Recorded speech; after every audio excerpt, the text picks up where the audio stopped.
This has been an unusual experience, definitely one for the books for New York Comic Con for our show, that we started down on the main floor at the CGC booth waiting for Todd to finish up with his signings and stuff, and then we had to walk through the floor up to just outside where he's about to do a panel.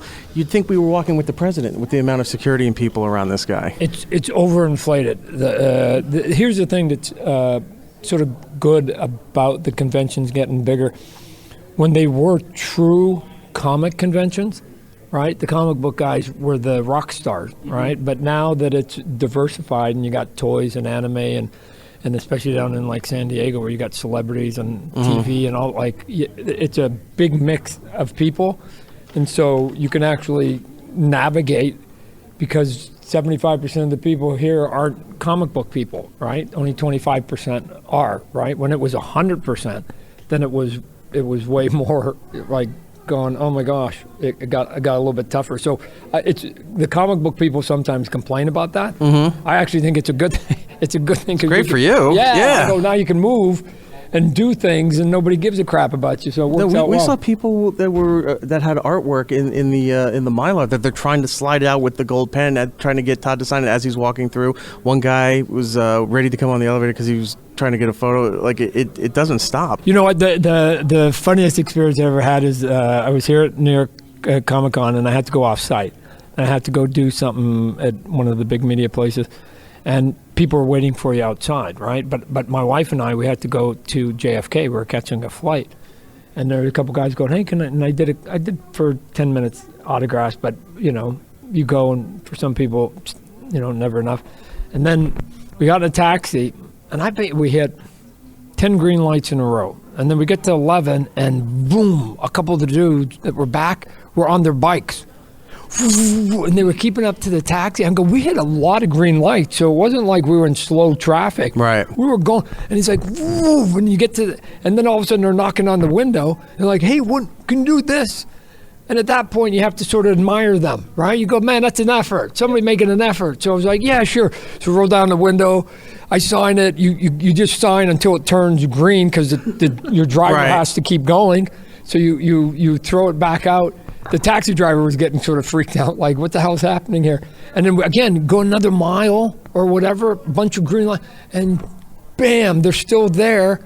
And then there was one point where I had left the window down, and that one guy caught up to us while we were going, right? So we weren't even at a stop, and he threw it in the window, right? I go, man, he only had one shot, so it was a good shot. Yeah. He threw his thing through the window in the crack. And again, you go, what?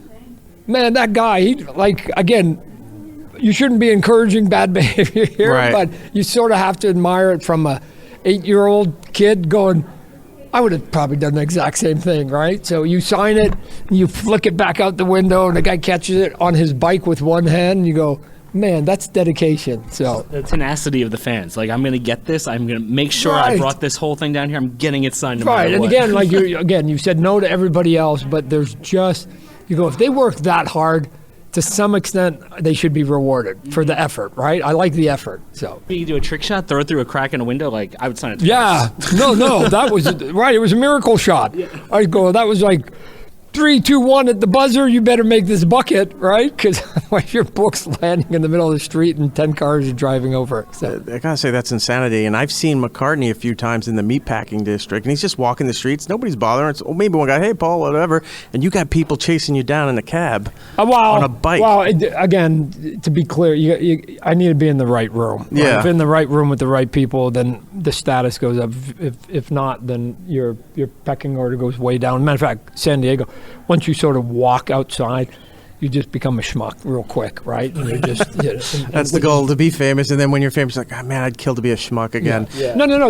One of the things, too, and I say this about celebrity in Hollywood, is I think the best job is the job behind the camera, not in front of the camera, right?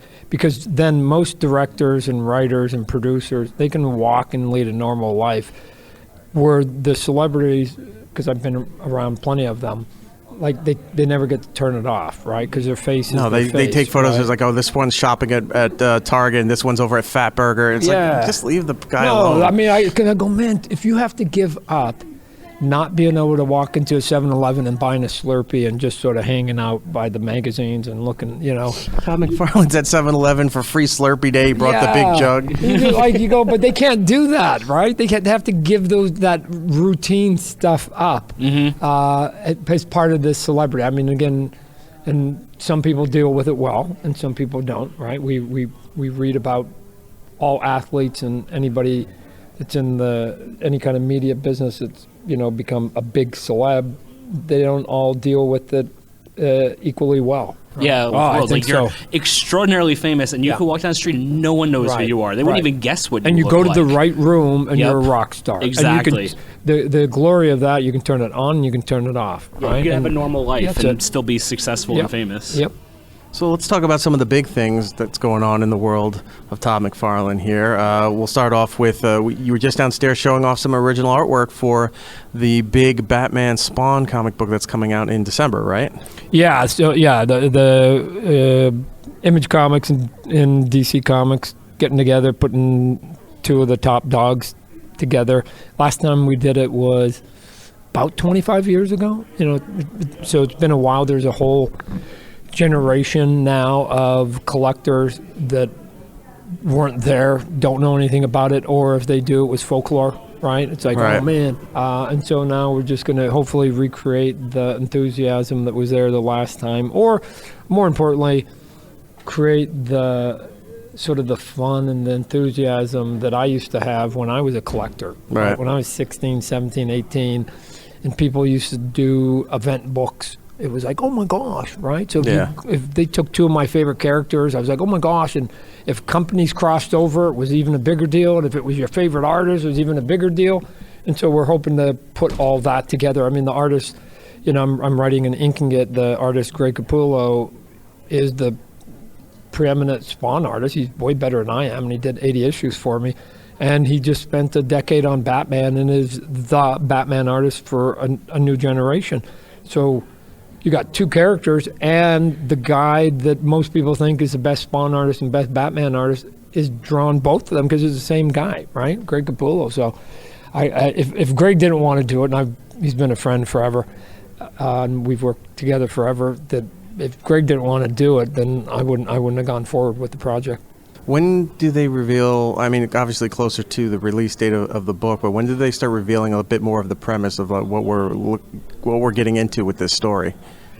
Well, I'm going to do a panel here in a couple hours, so I'll talk about it a little bit. But you don't want to. It's a one shot, so I don't want to give away the gig, right? I don't want to talk about the plot of the movie too much because it's only a 2-hour movie, right? It's not like 4 seasons of a TV show, so.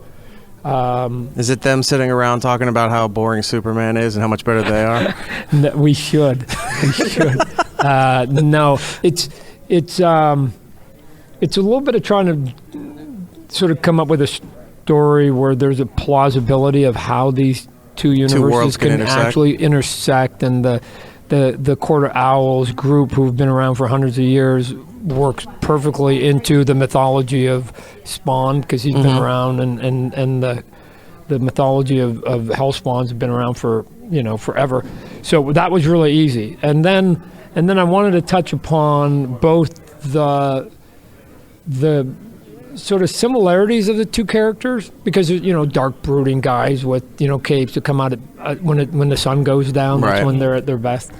But also wanted to touch upon that they both have different personalities. They grew up differently, and I think it sort of made how they actually fight, right? So the rich white guy can come up with his gadgets because he's got the cash and he's got the wherewithal, and he's figured out how to survive in a different fashion, where Spawn is, young poor black kid and was a scrapper his whole life.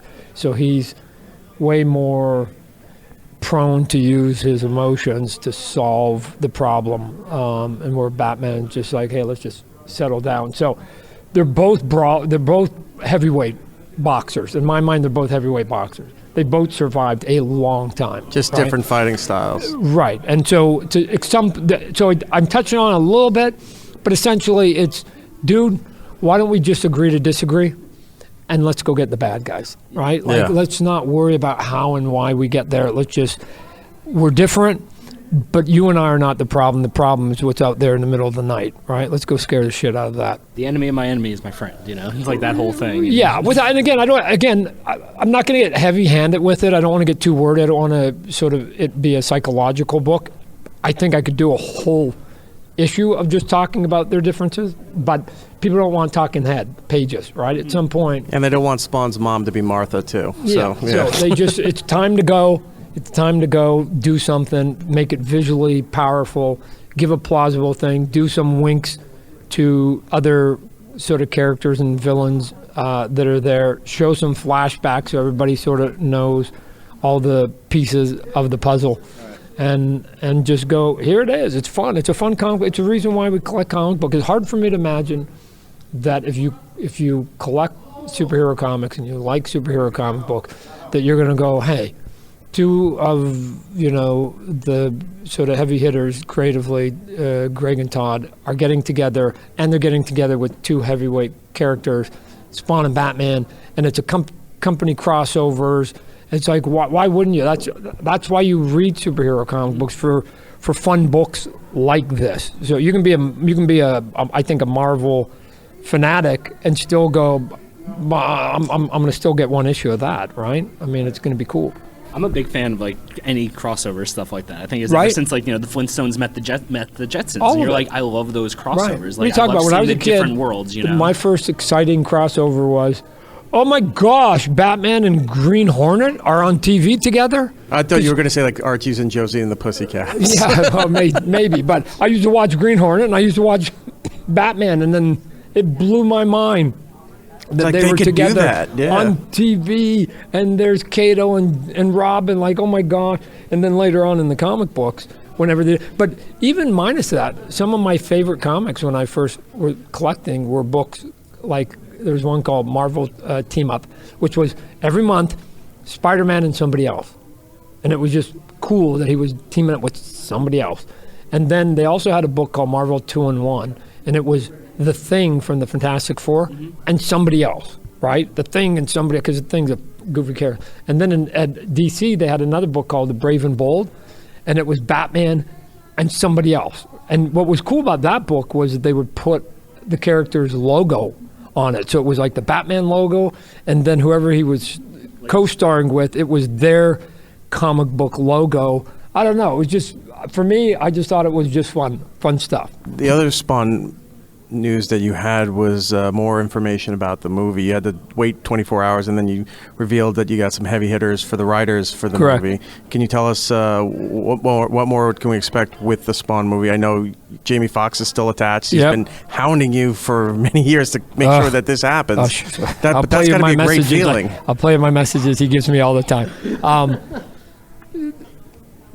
There's a couple ways to get a movie made. One is you just have a concept that they can't refuse and they want to do it. The other one was originally that I go, okay, I want to do this small, sort of cool little horror pick. I still think there's a value there, but Hollywood couldn't quite get their head wrapped around that Spawn wasn't like forefront in my story, right? They go, why are you doing a Spawn story? And he's not the main focus. Yeah. But to me in horror movies, it's like, well, neither the ghosts in any kind of horror movie, but it didn't quite work. So as you're trying to figure out how to get sort of the big studios to get interested, the answer is you have to create so that their risk is sort of mitigated. And the way to mitigate the risk, because they're going to put in a lot of money, is to put it in the hands of people they trust.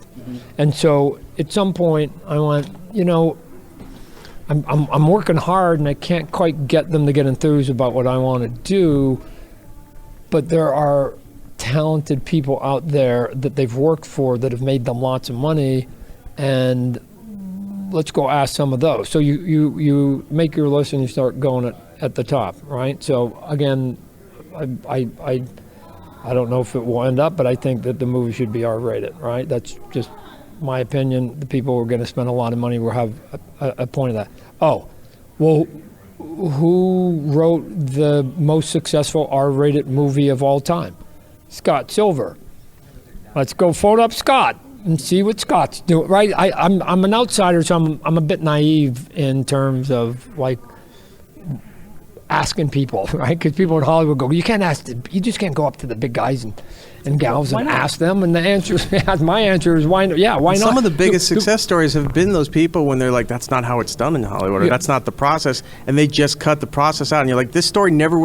Ryan Reynolds with Deadpool. Yeah. Fox kept turning everything down, so they made that mini trailer thing and then leaked it during a Comic-Con. Right, and that's what. So it gets tough, even when you got big names like that. But I go, the more names you attach to it, right? And obviously Jamie is an A-lister. He's a big deal. Jason Blum of Blumhouse producing is a A-lister. And so if you come in and you go, hey, Scott, the Joker writer, who's written tons of other stuff that is brilliant, the 8 Mile and The Fighter, two movies that I enjoy a lot from him, but he knows how to do drama. And is an Academy Award nominated writer, cool.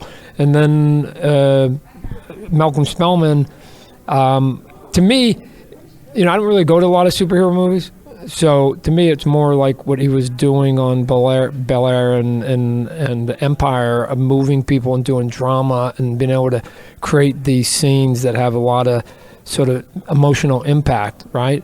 But you also say, oh, and he's a guy writing the new Captain America movie to the fans, right? They're like, oh my gosh, you got the Captain America guy and you got the Joker guy, right? Like that gives us street cred with fandom of saying you've got people that we know, we like their projects, we know their skill sets. There must be momentum on this project, and why would they join if we didn't think we were going to get across the finish line and get this project sold and get a movie done? Because these are big people with a lot of options, a lot of offers, and have spent a lot of time building their careers, and they're not going to just jump on something they think is never going to happen, right? And I would argue not only is it going to happen, their inclusion sort of speeds up it happening.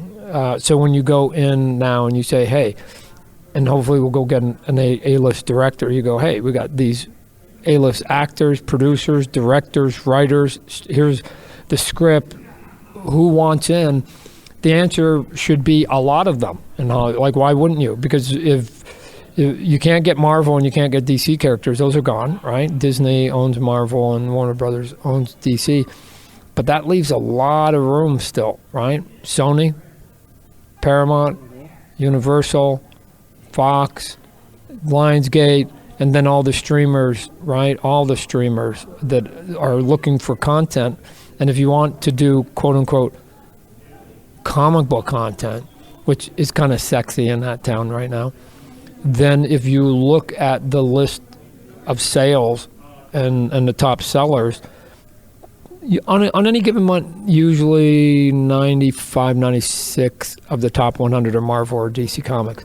So you have to take those out. And then you go, well, what's left? And some of them are things like Buffy the Vampire Slayer and The Walking Dead and Transformers. Those are gone, right? And there are some months, literally, where the only one left in the top 100 is Spawn. And not only is Spawn left, but some months it's the best-selling book of that month, right? The number one selling comic book of any company last year was the Spawn comic book. The number one book this year will be the Spawn Batman, right? So it's not like I'm being lapped by the big boys. In 2019, Spawn was the only character to have 2 of his books in the top 11, right? And some of the big Avengers didn't even have 1 book, let alone 2. I was the only one. So I keep sort of trying to tell Hollywood that if you want a comic book character, you can get Spawn, and then you're going to have to go to like 112. Right? That's your next move is 112. Well, I don't understand why you want to do it, but we're all trying, Jason and Jamie and now Scott and Malcolm and Matt. Well, it's never been a better time because unfortunately, when the first Spawn movie came out in the late 90s, people only thought of, well, only Batman was allowed to be a superhero movie. Every other thing was kind of poo-pooed during that time. But now, not only is it because the floodgates are open for superhero stories, but also in recent years, thanks to Deadpool and the Batman, R-rated superhero, because everything was PG-13, now they're starting to realize, like, oh, there is an audience for the R-rated movie. So this is just like opening the door and inviting you guys with Spawn right in. Like, this is perfect for where we're at now. No, I knew when Joker came. Look, nobody knew Joker was going to make $1 billion. Right. But when Joker came out, I knew there was a hunger for R-rated stuff. Right. I go, guys, because the audience is getting older and older. The people like you and I, and we're just waiting for something that's a little more sophisticated. It's got a little bit of more meat on the bones. Yeah. And again, I was hoping it'd make 200 million, 300 million max, and it blows up to $1 billion, and just paved the way now for something like Spawn to now come down that highway, right? And oh, by the way, the guy who helped pave it in a big way, Scott Silver, is the guy who's going to help us drive the car down the road he paved himself. Well, we're running out of time here with you. The big news is, like we said, this December, the Batman Spawn comic book coming out. Make sure you go and get that. And then we had some big news already with the progression of a new Spawn movie. So we look forward to finding out where it's actually going to land. And then we heard, hey, production starts at this stage. Those should be the next two pieces of news. Todd, thank you so much for your time. I appreciate you giving me the time. Hey, this is Todd McFarlane, creator of Spawn, and you're listening to It's Eric Nago.